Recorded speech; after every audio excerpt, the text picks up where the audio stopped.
CPR Ambition France est le fruit d'une réflexion mûrie avec un de nos clients assureurs et répond à une requête précise du gouvernement.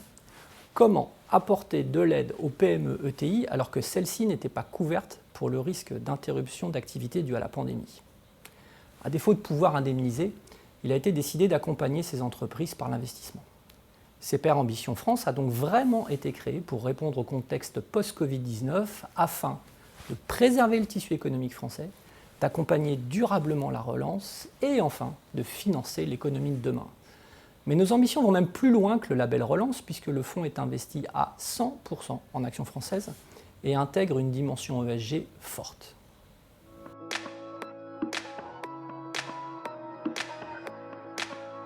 Trois volets caractérisent la construction de l'univers d'Ambition France.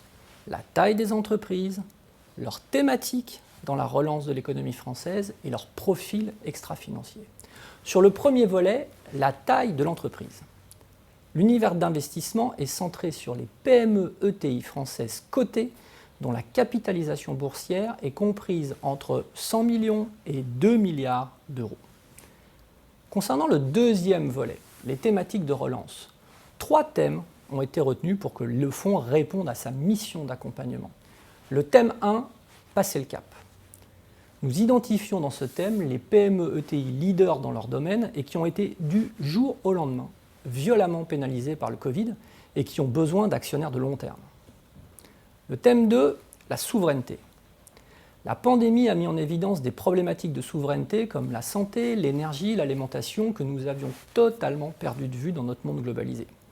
L'idée est donc de soutenir les acteurs de cette souveraineté. Enfin, thème 3, préparer la France de demain.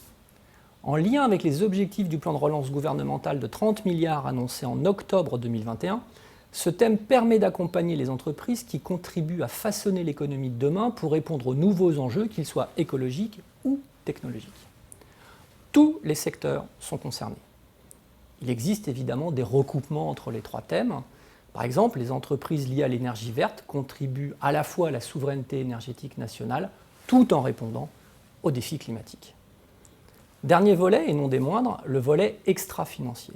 Sur ce troisième volet, nous adoptons une approche stricte et ambitieuse en nous appuyant sur Etifinance, fournisseur de données spécialisés dans la notation extra-financière des PME et ETI cotées en France et en Europe. Nous sélectionnons les entreprises à la fois sur leur note ESG globale, avec un focus particulier sur l'emploi et les conditions de travail. L'univers résultant de ces 3 filtres d'analyse est constitué de 120 valeurs environ.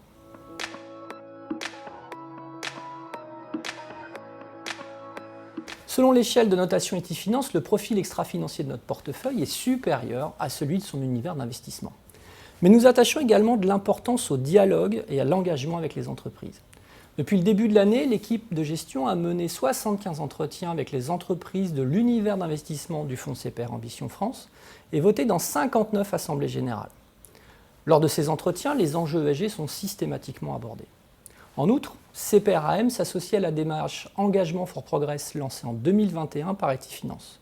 Pour la première année, une campagne d'engagement sur le thème de la féminisation des instances dirigeantes a démarré en mai.